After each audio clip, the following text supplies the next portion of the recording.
बुलेटिनची सुरुवात करूयात एका मोठ्या बातमीनं। नागपुरात स्वपक्षीय आमदारांकडूनच देवेंद्र फडणवीस टार्गेट केले जात आहेत। नागपुरात भाजप आमदारांचा गृह विभागावर गंभीर आरोप केलेत। आमदार कृष्णा खोपडे यांच्या मुलाचं बार्कमधील तोडफोड प्रकरण सध्या गाजतंय। पोलिसांनी अतिरंजित कारवाई केल्याचा आरोप केला जातोय। 6 भाजप आमदारांनी एकत्र येऊन घेतली आहे पत्रकार परिषद। पोलिसांच्या निपक्षपातीपणावर विश्वास नसल्याचा आरोप केला जातोय।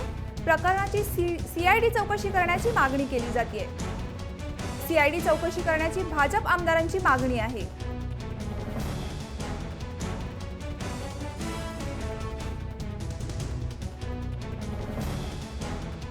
पोलिसावर दबाव काही पॉलिटिकल दबाव नाही आहे, त्यांच्या तिच्या वरिष्ठ अधिकाऱ्यांचा दबाव त्या PSIवर आहे।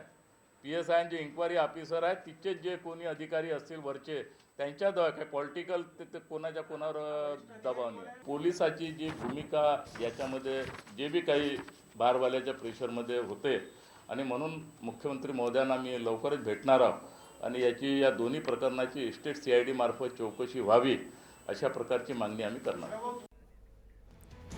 तर भाजपा स्वपक्षीयांकडूनच देवेंद्र फडणवीस टार्गेट केले जातात। भाजपच्या 6 आमदारांनी ही प्रेस कॉन्फरन्स घेतली आहे। पत्रकार परिषदेमध्ये त्यांनी हे आरोप केले आहेत। आमदार कृष्णा खोपडे यांच्या मुलावर अतिरंजित कारवाई केल्याचा आरोप केला जातोय। या प्रकरणी CID चौकशी ही मागणी केली जाते। नागपुरातच भाजपचा हा गृहकलह पाहायला मिळतोय। आमचे प्रतिनिधी तुषार कोळी आपल्या सोबत आहेत। तुषार, काय नेमकं हे प्रकरण आहे, काय सांगाल याच्याबद्दल?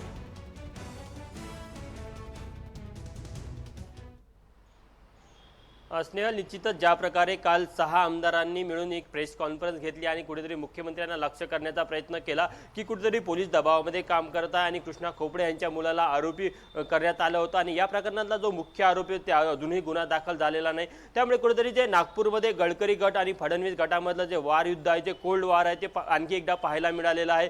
कुठेतरी देवेंद्र फडणवीस यांनी मदत केली नसल्याचा आरोप कृष्णा खोपडे यांनी यावेळेस केला आणि महत्त्वाची गोष्ट की कृष्णा खोपडे हे भारतीय जनता पार्टीचे आमदार आहेत, सत्ताधारी आमदार आहे। असं असताना त्यांच्याकडनं CIDची मागणी केली जाण्यामध्ये त्यांचा कुठेतरी नागपूर पोलिसांवर विश्वास नाही आणि नागपूर पोलीस दबावात काम करत आहे ही त्यांचं म्हणणं एक प्रकारे सिद्ध झालेलं आहे आणि त्यामुळे त्यांनी ही मागणी केलेली होती। आता याकडे मुख्यमंत्री काय करतात, मुख्यमंत्री यावर कोणता प्रतिक्रिया देतात किंवा कोणते पावलं उचलतात याकडे सर्वांचं लक्ष असणार आहे। खरंच नेमकी CIDकडे तपास सोपवला जाईल की सिटी पोलिसच या सर्व प्रकरणाचा तपास करेल हेही बघावं लागेल। पण कुठेतरी मुख्यमंत्र्यांचं जे फडणवीस गट आणि नितीन गडकरी यांच्या गटाला जे कोल्ड वार आहे ते आपल्याला पाहायला मिळालं आहे। काल ज्या प्रेस कॉन्फरन्स झाली त्या प्रेस कॉन्फरन्समध्ये 6 आमदार होते। कुठेतरी त्या माध्यमातून एक मेसेज देण्याचा प्रयत्न केला की कुठेतरी कृष्णा खोपडे याच्या पाठीमागे पक्ष पूर्णपणे ठामपणे उभा आहे। त्यामुळे कुठेतरी मुख्यमंत्र्यांनी आता कृष्णा खोपडे यांची मागणी जी आहे ती ऐकून घ्यावी आणि कुठेतरी त्यांना न्याय देण्याचा प्रयत्न करावा हा एक संदेश या माध्यमातून दिला गेला। पण नागपूरमध्ये दबक्या आवाजामध्ये जी चर्चा सुरू झाली की फडणवीस गट आणि नितीन गडकरी गट यांच्यामध्ये हे कोल्ड वार आहे आणि त्यांच्यातला हा एक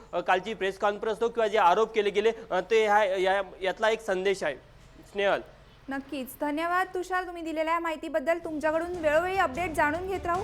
तर नागपुरातच BJPला म्हणजे देवेंद्र फडणवीसांना गृहकलहाला सामोरं जावं लागतंय।